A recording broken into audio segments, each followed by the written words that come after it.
Good evening मेरे प्यारे शेर सेनियों, मेरे रसगुल्लो। और आज हम चर्चा करेंगे एक नए टॉपिक, नए अध्याय और एक नई शुरुआत है। अभी तक आपने जो पढ़ा वो हमने विटामिन्स के बारे में पढ़ा, प्रोटीन के बारे में पढ़ा, कार्बोहाइड्रेट के बारे में पढ़ा, उनसे होने वाले रोगों के बारे में पढ़ा, शरीर में कैसे हम शरीर को पोषित रखें।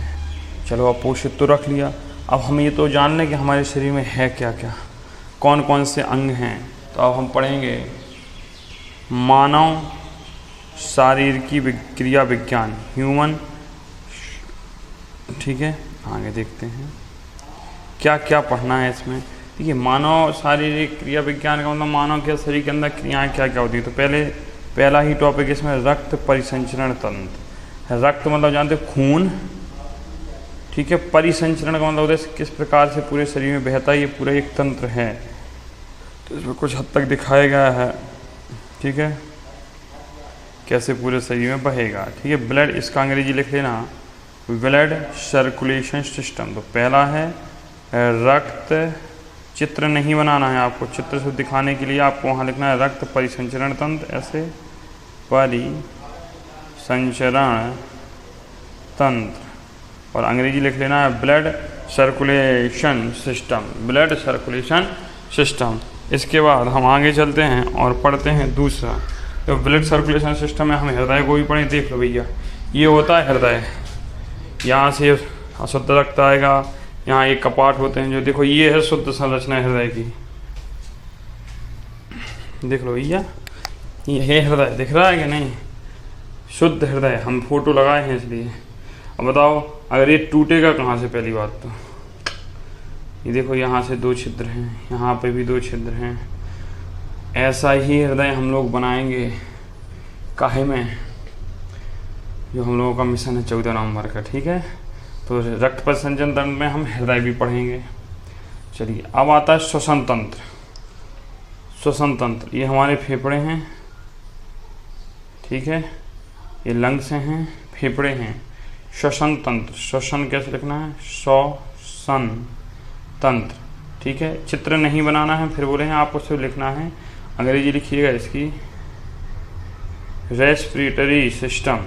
तीसरा होता है मानव तंत्रिका तंत्र। तो पहला हमने पढ़ी रक्त परिसंचरण तंत्र, दूसरा श्वसन तंत्र। कोई क्रम से नहीं, मतलब इतने हमें इस टॉपिक में पढ़ने अपने शरीर में क्या क्या।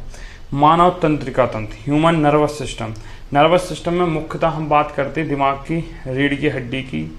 देखो ये तो सब दिख रहा है कि नहीं, ये है भेजा दिमाग, ठीक है। इसके बारे में पढ़ना है, इसके 3 पार्ट दिख रहे होंगे आपको, अग्र पश्चिम मध्य। अब ये किसी में, ये रमेश हैं तो इनमें तो दिमाग होगा, और ये हैं अपनी संगीता तो इनमें भी दिमाग होगा। अब सबका दिमाग अपनी अपनी जगह होता है, समझदार समझ गए होंगे कहाँ है रमेश का दिमाग और कहाँ है संगीता का दिमाग। तो इसके बारे में भी समझेंगे।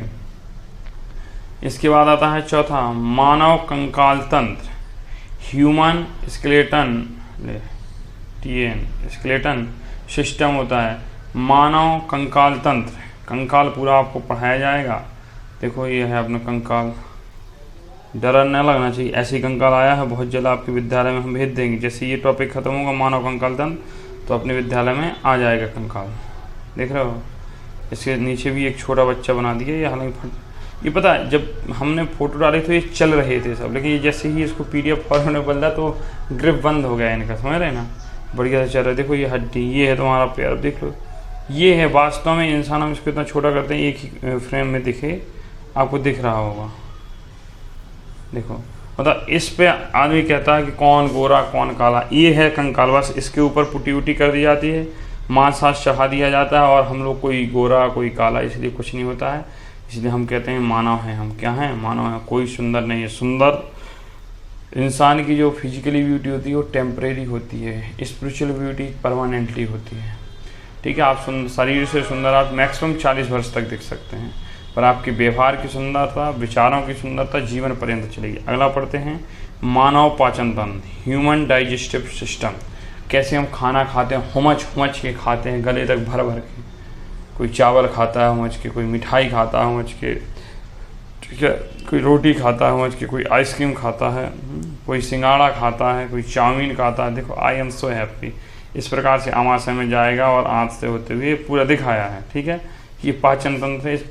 जब पाचन तंत्र पढ़ाएंगे तब चित्र बनवाएंगे, लेकिन ऐसा नहीं होगा, वो प्रॉपरली चित्र होगा। ठीक है, ये आपको सिर्फ एक संकेत दिया गया है। छठवां है उत्सर्जन तंत्र, एक्सक्रीटरी सिस्टम। ये सब इनके नाम और ये अंग्रेजी याद कर लेंगे आप, इसलिए हम इनको प्यार से समझा रहे हो धीरे धीरे। उत्सर्जन तंत्र, और याद रखना जितने बच्चों का पीछे पहले छूट गया है वो अपना कर ही लेंगे, और अब किसी भी दिन का नहीं छूटना चाहिए। किसी भी दिन आपकी फेयर कॉपी चेक की जा सकती है। और जो मेरे ऐसे साथी हैं जो बहुत दूर से जुड़े हैं, तो वो भी मुझे टेलीग्राम चैनल का लिंक दिया है हमने कमेंट बॉक्स में, वहाँ ज्वाइन कर लेंगे मुझे टेलीग्राम पर। वहाँ आप कुछ भी पूछ सकते हैं मुझसे टेलीग्राम पर। ठीक है, आगे चलते हैं। उत्सर्जन तंत्र, देखो उत्सर्जन तंत्र में हम ये पढ़ेंगे हमारी किडनी। देखो हम बनाए हैं तो भैया, ये देखो क्लास 7th में है उत्सर्जन तंत्र, ये किडनियां हैं अपनी। ठीक है, फिर है जनन तंत्र, रिप्रोडक्टिव सिस्टम। क्लास 8th में अभी पढ़ाया है मैंने जनन तंत्र, अब इसमें भी पढ़ाएंगे जनन तंत्र। ठीक है, तो इस पर हाई स्कूल लेवल तक का भी ले लें। फिर पढ़ेंगे हम कुछ ग्रंथि और हार्मोन्स। कल जैसे हार्मोन्स, एड्रिनल हार्मोन्स पढ़ाया था, एस्ट्रोजन पढ़ाया था, टेस्टोस्टेरोन हार्मोन्स पढ़ाया था। ग्रंथियों में हमने अभी सिर्फ पीयूष ग्रंथि की चर्चा की है, तो ऐसी अग्नाशय भी है। काफ़ी ग्रंथियाँ हैं हम जो इनकी चर्चा करेंगे। ठीक है, ये पूरे शरीर में ग्रंथि होंगी। ये हमारा हृदय है, हमारा यकृत है, फेफड़े हैं, दिमाग है, स्पाइनल कॉर्ड है, ये छोटी आंत है, बड़ी आंत है, ये आमाशय है। ठीक है, ये मादा जनन अंग है, ये पुरुष जनन अंग है, ये किडनी है। पूरा एक चित्र हमने तुम्हें दिखाना चाहा। फिर हम इसमें बीच में एक टॉपिक और पढ़ लेंगे, मानव संवेदी अंग, ह्यूमन सेंसरी ऑर्गन्स।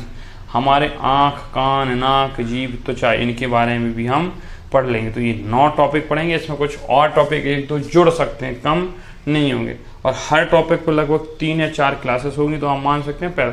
और जैसे ही ये टॉपिक खत्म होगा फिर आपका टेस्ट होगा। टेस्ट भी हमने, जैसे ये टॉपिक खत्म हुआ फिर आपका टेस्ट होगा। तो इस टॉपिक में ख़त्म होने में मैंने कहा भी था ना 45-50 क्लास है, तो लगभग 27 क्लासें हैं, 16 हो चुकी हैं, हो गया ना 45-50। ठीक है, रक्त परिसंचरण तंत्र। और जैसे ये टॉपिक खत्म होगा तो बायोलॉजी आपकी 60% खत्म हो जाएगी। फिर उसके बाद अपन चलेंगे केमिस्ट्री में, फिर फिजिक्स, तो लगभग अपन कर लेंगे खत्म। चलिए अब पहला पढ़ते हैं रक्त परिसंचरण तंत्र, ब्लड सर्कुलेशन सिस्टम। पहला ही टॉपिक है रक्त परिसंचरण तंत्र। चलिए भैया पढ़ते हैं, इसमें सर क्या पढ़ाएंगे आप। उसके पहले एक मोटिवेशन ले लीजिए। Patience is not about waiting. आप अगर धैर्य रखते हैं तो ये वेटिंग नहीं है, इट्स इज अबाउट ट्रस्टिंग। ये भरोसा है अपने ऊपर। कहने का मतलब आप किसी व्यक्ति का अगर धैर्यपूर्वक पेशेंस है आपके अंदर, पेशेंस का मतलब जैसे आपको किसी ने कुछ कह दिया फिर भी आप धैर्य रखे हैं, वेटिंग, इंतजार कर रहे हैं, ये आपको अपने ऊपर भरोसा है कि मैं समय आने पर उसका जवाब दूंगा, इसलिए हमेशा पेशेंस रखिए। Patience is not about a waiting. Patience एक वेटिंग मतलब प्रतीक्षा नहीं है, इट्स अबाउट ट्रस्टिंग। हमें भरोसा है कि हम समय बदलेंगे, तो इसलिए हमें आशा है कि इस बार आप लोग पेशेंस रखते हुए इस टेस्ट में अच्छे नंबर लाएंगे और अपना ट्रस्ट दिखाएंगे। चलिए सामान्य परिचय पढ़ते हैं, लिखते हैं, ये नहीं लिखना आप लोग। मानव रक्त परिसंचरण तंत्र मुख्य तौर पर 3 भागों में हम विभाजित करेंगे। तो मानव रक्त परिसंचरण तंत्र है, पहली बड़ी हेडिंग लगाना। आप इसे कैसे लिखेंगे, देखिए ये लाइन नहीं लिखनी होती, जो फोटो बीच में हम लगा देते हैं ना मोटिवेशन, ये आपके लिए नहीं है। आप ब्लैक पेन से, रेड पेन नहीं, आप ब्लू और ब्लैक बड़े अक्षरों में लिखेंगे बीच पेज में, या नए पेज से लिखेंगे रक्त परिसंचरण तंत्र और लिखेंगे ब्लड सर्कुलेशन सिस्टम, जैसे हमने लिखा उसके नीचे। फिर इसके बाद इसमें लिखेंगे ऐसे स्टार बना के, मानव रक्त परिसंचरण तंत्र मुख्य तौर पर 3 भागों में विभाजित है। पहला रक्त, दूसरा रक्त नलिका ब्लड वेसल्स, तीसरा हृदय जो आप बनाए हो ठीक है, हृदय, इसके बारे में पढ़ेंगे। तो हम पढ़ते हैं, विलियम हार्वे ने पहली बार रक्त परिसंचरण तंत्र के बारे में बताया है और इसे कार्डियोवैस्कुलर तंत्र कहा, कार्डियोवैस्कुलर सिस्टम के रूप में भी जाना गया। तो विलियम हार्वे ने पहली बार रक्त परिसंचरण तंत्र के बारे में क्या है बताया है और इसे कार्डियोवैस्कुलर तंत्र भी के रूप में भी जाना जाता है। तो पूछेगा रक्त प्रसंचन तंत्र के बारे में जानकारी किसने दी, तो विलियम हार्वे ने दी। हाई स्कूल का प्रश्न है, उसमें है रक्त प्रसंचन तंत्र, तो पूछा जाता है विलियम हार्वे ने रक्त प्रसंचन तंत्र के बारे में बताया। तो क्वेश्चन 1 यहाँ से आपका बन गया, विलियम हार्वे ने रक्त प्रसंचन तंत्र के बारे में बताया। ठीक है, अगला देखते हैं हम। अब हम रक्त पढ़ते हैं। देखिए लाल लघु, एक लघु की बूंद गिर गई। देखो ये भैया बूंद भी बना दी हमने। अब थोड़ा अच्छा लग रहा हो पीरियड, अगर अच्छा लग रहा हो पीरियड तो कमेंट करते रहा करो। तुम लोग उसे जिस दिन कहते हो उसी दिन कमेंट करते हो। देखो मैं आपको शेयर करने की नहीं कहता, लाइक करने के लिए कहता, कमेंट के लिए बोलता हूँ, कर दिया करो। शेयर लाइक तो अगर आपको अच्छा लगेगा तो खुद करोगे, हम क्यों बोले। अगर आपको अच्छी लगेगी तो आप अपने दोस्तों को बताएंगे, मित्रों को बताएंगे। सब्सक्राइब भी अगर आपको अच्छा कंटेंट मिलेगा तो करेंगे। एक कमेंट कर दिया करो, अगर अच्छा नहीं लगा है, क्लास बुरी है तो लिख दिया करो सर क्लास बुरी है, कोई दिक्कत नहीं। आर्टिकल 19 है अभिव्यक्ति की स्वतंत्रता है। आर्टिकल 19 का 1 में लिखा है अभिव्यक्ति की स्वतंत्रता, अपने विचारों की स्वतंत्रता है, आप रख सकते हैं। कोई भी आपको सजेशन देना हो, नहीं सर ऐसे से ऐसा पढ़ाइए, आप निर्द्वंद होकर कमेंट में लिखिए। ठीक है, रक्त एक तरल संयोजी ऊतक है। अभी ऊतक क्या होता है, ऊतक जब ये टॉपिक खत्म होगा उसके बाद कोशिका और ऊतक, जब तक आपकी विज्ञान में समझ बढ़ जाएगी। रक्त एक तरल संयोजी ऊतक है। रक्त मैट्रिक्स और रक्त कोशिकाओं से मिलकर बनता है। जो यहाँ मैट्रिक्स है वो प्लाज्मा है, तो आप लिख सकते हैं रक्त प्लाज्मा और रक्त कोशिकाओं से मिलकर बनता है। और रक्त कोशिकाओं को ही रक्त कणिकाएं कहते हैं। जैसे रक्त कोशिका के बाद आप लोग ऐसे कर लेंगे, जैसे रक्त कोशिका के बाद ऑब्लिक लगा के लिख देंगे कणिकाएं। आपने पढ़ा होगा ना, लाल रुधिर कणिकाएं, श्वेत रुधिर कणिकाएं, प्लेटलेट्स। जब कोरोना काल था तो आप बहुत छोटे थे, 2-3 में पढ़ रहे होंगे, जो अभी 8 में पढ़ रहे हैं। जो बड़े हो गए होंगे वो बड़े होंगे। ठीक है, तो कणिकाएं इनको कह देते हैं। तो रक्त काय से मिलकर बनता है, प्लाज्मा और रक्त कणिकाओं से मिलकर बना होता है। आगे देखते हैं। रक्त का मुख्य कार्य O2, O और 2 आप ऐसे छोटे लिखेंगे नीचे, भाई मोबाइल में नहीं होता है ना तो हमको लिखना पड़ता है, का परिवहन करना तथा ग्लूकोज के रूप में ऊर्जा को शामिल करना है। भाई ये O2 का परिवहन करता है, जब O2 का परिवहन करेगा तो जो ग्लूकोज है O2 से क्रिया करके ऊर्जा के रूप में शामिल होगा। हमारे रक्त में 40 से 45% भाग में, मतलब हमारा रक्त जैसे भैया ये है, इसका 40 से 45 मतलब आधे से थोड़ा कम भाग में RBC, WBC और प्लेटलेट्स रहते हैं। यहाँ RBC मिलेगा, WBC मिलेगा और प्लेटलेट्स मिलेगा। और जो शेष भाग 55 से 60% है ये, इसमें ब्लड प्लाज्मा रहता है, रक्त प्लाज्मा रहता है। क्या रहता है? रक्त प्लाज्मा रहता है। इन पॉइंटों को बहुत अच्छे से पढ़ेंगे कि रक्त में 40 से 45% भाग में RBC, red blood corpus, white blood corpus और प्लेटलेट्स होती है, जबकि 55 से 60% भाग में ब्लड प्लाज्मा होता है। आगे देखो, कल ही हमने ये पढ़ाया था कि रक्त के अध्ययन को हेमेटोलॉजी कहते हैं। याद करो, हेमेटो शब्द आया था, हेप्टो शब्द आया था, हेमोटो शब्द आया था, हाइड्रो शब्द आया था, हाइग्रो शब्द आया था, पायरो शब्द आया था कि नहीं? इसलिए पढ़ा दिया था कि यहाँ दिक्कत नहीं होगी।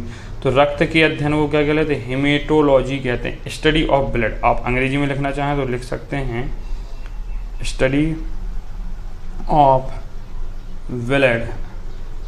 क्या होता है? स्टडी ऑफ ब्लड होता है हेमेटोलॉजी। क्या होता है? हेमेटोलॉजी। हेमेटोलॉजी की भी लिख दें, हेमेटोलॉजी, लॉजी, LOGY, लॉजी। ठीक है, आगे देखते हैं। रक्त का pH मान, pH हमने एक दिन पैमाना बताया था आप लोगों को। तो pH मान जो होता है 1 से ऊपर तक होता है, तो इसका pH जो होता है वो वास्तव में 7.4 या 7.5 लिखा होगा कहीं पर भी, लेकिन जो हमारी NCERT किताब में दिया वो दिया 7.35 से 7.45। आपको कुछ नहीं याद रखना, आपको अगर 7.4 मिल जाए, 7.5 मिल जाए, 7.35 मिल जाए, 4-5 मिल जाए, आप मार के चले जाना, क्योंकि इनमें से एक ही विकल्प दिया होगा। तो अब जब इसका pH है तो ये हल्का क्षारीय होता है। जो रक्त होता है वो हल्का क्षारीय, थोड़ा सा क्षारीय, क्योंकि 7 के पहले तो क्या होते हैं? अम्लीय होते हैं, और 7 क्या होता है? उदासीन होता है, और 7 के बाद क्या होते हैं? क्षारीय होते हैं। तो हल्का ही क्षारीय हुआ। एक स्वस्थ मनुष्य के शरीर में सामान्यतः 5 से 6 लीटर रक्त होता है। कितना होता है? 5 से 6 लीटर क्या होता है? रक्त होता है स्वस्थ मनुष्य। और अगर एक हम औसत निकालें तो लगभग 70 किलो के व्यक्ति में 5.5 लीटर खून होना चाहिए। 5.5 लीटर खून होना चाहिए हमारे शरीर में। ठीक है, तो 70 किलो के व्यक्ति में कितना खून होना चाहिए? 5.5 लीटर खून होना चाहिए। आगे देखते हैं।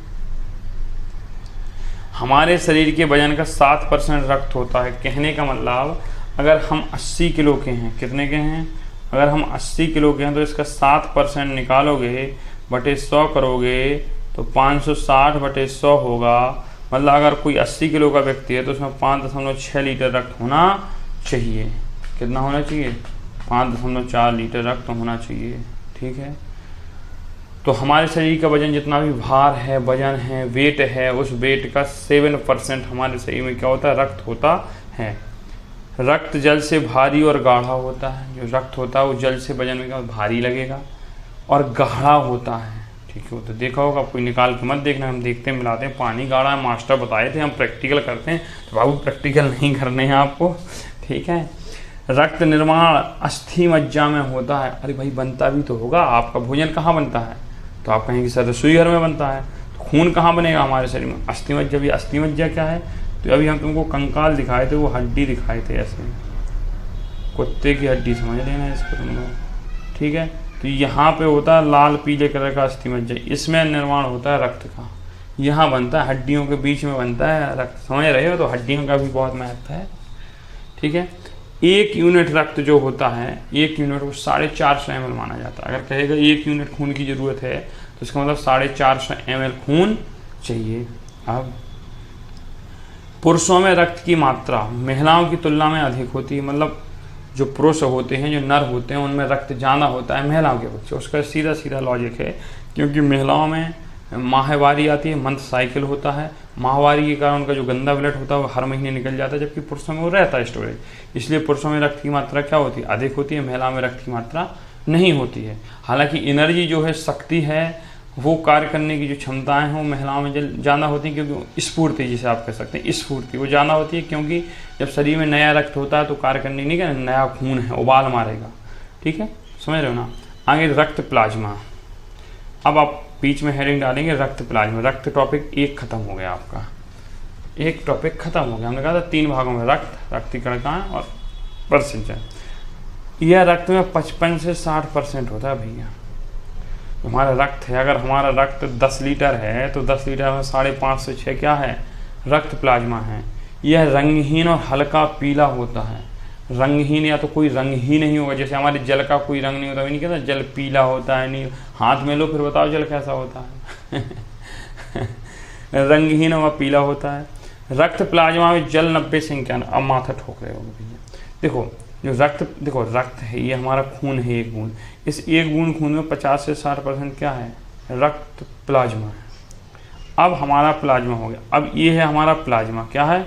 ये प्लाज्मा, इसका ये भाग, इतना प्लाज्मा का भाग, इसमें 90 से 91% क्या होता है? जल होता है। नहीं समझे? देखो जैसे कि ये थे रमेश, ये थे संगीता, और इनके बीच में ये थी 4 कट्ठा जमीन, तो 2-2 कट्ठा बाँच ली कि नहीं बाँच ली? 2 कट्ठा इनको मिल गई, 2 कट्ठा इनको मिल गई, हाफ 50-50% हो गई कि नहीं हो गई? अब हम ये कह सकते हैं कि जो रमेश की 2 कट्ठा 100% हो गई। अगर इनके 2 लड़के होंगे तो वो कितने कितने बांटेंगे? 1-1 कट्ठा बांटेंगे ना, यही है। ठीक है, तो रक्त प्लाज्मा में 90 से 91% क्या होता है? जल होता है। क्या होता है? जल होता है। अगर 1 लीटर रक्त प्लाज्मा है तो उसमें 900 ml तो क्या होगा? जल होगा। प्रोटीन 7 से 8% होता है। कौन कौन सी प्रोटीन होती हैं? एल्बुमिन प्रोटीन पढ़ाए हैं हम प्रोटीन में, ग्लोबुलिन प्रोटीन ये भी पढ़ाए हैं हम, फाइब्रोनोजन प्रोटीन ये भी पढ़ाए हैं, एंटीबॉडी ये नहीं पढ़ाएंगे जब हम बताएंगे किसका रक्त ग्रुप ये है, किसका बी है, किसका सी है। ठीक है, तो 7 से 8% ही होते हैं। कार्बनिक और अकार्बनिक पदार्थ 1% होते हैं। कुछ कार्बन वाले होंगे, कुछ अकार्बनिक पदार्थ होंगे, वो कितने होंगे? 1% होंगे। जिसमें क्या होगा आपका? ग्लूकोज कार्बनिक होता है, वसा कार्बनिक होता है, विटामिन कार्बनिक होता है, NaCl अकार्बनिक होता है, नमक हमारे शरीर में होता है, कैल्शियम हमारे शरीर में होता है, कार्बन डाइऑक्साइड हमारे शरीर में होती है, Fe आयरन होता है। आयरन की कमी से तो रोग भी होता है। कौन सा रोग होता है आप बताएंगे कमेंट बॉक्स में। ठीक है, इसके बाद देखते हैं अब रक्त कणिकाएं। ठीक है, हम अगली हेडिंग लगाएंगे रक्त कणिकाएं। आज हमें लगता है आप लिख पा रहे होंगे, बहुत धीरे धीरे हम पढ़ा रहे हैं। ब्लड कार्पल्स, रक्त कणिकाएं क्या होती हैं? तो जो रक्त कणिकाएं होती हैं हमारी अस्थि मज्जा में बनती हैं। नोट, देखिए भ्रूण अवस्था में रक्त कोशिकाओं का निर्माण लीवर में होता है। भ्रूण अवस्था का मतलब यदि कोई माता के गर्भ में बच्चा है तो भ्रूण है ना, तो उस भ्रूण का जो रक्त कोशिकाओं का निर्माण होगा वो लीवर में होगा। और जो भ्रूण में रक्त निर्माण होता है, अगर कोई ज़्यादा होशियार बनेगा तो उससे कह देना कि भ्रूण की 3 अवस्थाएं होती हैं, जिसमें जब भ्रूण मीजोडर्म अवस्था में होता है तब रक्त कोशिकाओं का निर्माण होता है। एक तो पूछेगा नहीं कोई, ठीक है। तो भ्रूण अवस्था है, अगर पेट में गर्भ में बच्चा है तो उसका खून कहाँ बनता है, तो उसका खून उसके लीवर में बनता है। और जैसे ही वो जन्म ले लेता है तो उसका खून काय में बनता है, अस्थि मज्जा में बनने लगता है, लगते हैं। हमारी रक्त कणिकाएं 3 प्रकार की होती हैं। कितने प्रकार की होती हैं? 3 प्रकार। आरबीसी, रेड ब्लड कार्पल्स होती हैं, लाल रुधिर कणिकाएं। डब्ल्यूबीसी, व्हाइट ब्लड कार्पल्स होती हैं, श्वेत रक्त कणिकाएं। तीसरा होता है प्लेटलेट्स। क्या होता है? प्लेटलेट्स होता है। अब कल हम ये तीनों पढ़ लेंगे। हेडिंग लगा लीजिए आप, लाल रक्त कणिकाएं। थैंक यू सो मच मेरा बच्चा, आप लोगों ने देखा, लगभग 20-22 मिनट की क्लास हो गई होगी, अभी हम तो टाइम देखेंगे नहीं। थैंक यू सो मच, आपने क्लास देखी। आशा है, मुझे उम्मीद है कि आप क्लास आज ही देख रहे होंगे। आप अपना अमूल्य समय निकाल के क्लास देखते हैं, उसके लिए हृदय से धन्यवाद। आप अपना कमेंट जरूर किया करें, क्लास कैसी लगी, इससे हमको मोटिवेशन मिलता है। थैंक यू सो मच, मिलते हैं कल पुनः अपनी कक्षा में इसी समय।